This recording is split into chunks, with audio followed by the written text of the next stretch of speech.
Today, my 5-year-old walked into the kitchen and she asked me about the lyrics in a song called Peace Be Still. And she came in the kitchen and she said, Mommy, what does it mean when it says dancing in the deep? And I thought, oh, baby, there's so much I could tell you about that. But it reminded me, because I had to explain it to her in 5-year-old terms, but it reminded me of something that the Lord laid on my heart 2 weeks ago. And I'll give the short version, but it was, he brought up in my heart because I had prayed and I had asked questions and my God speaks.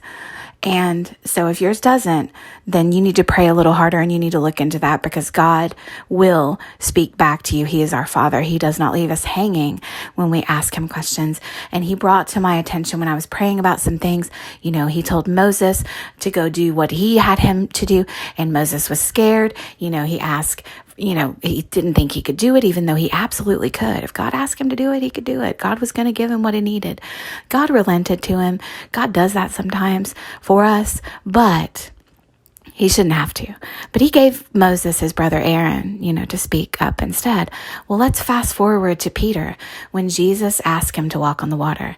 And so what came into my heart was, did Peter actually have the limitation of not being able to walk across the water? Because I was thinking about limitations and I was thinking about the things we struggle with and where we get scared.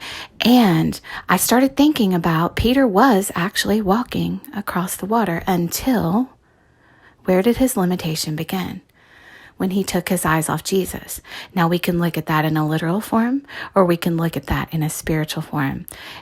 He had worldly eyes and that is when he fell. So what do we have to do to get from that point to walking across the water and dancing in the deep?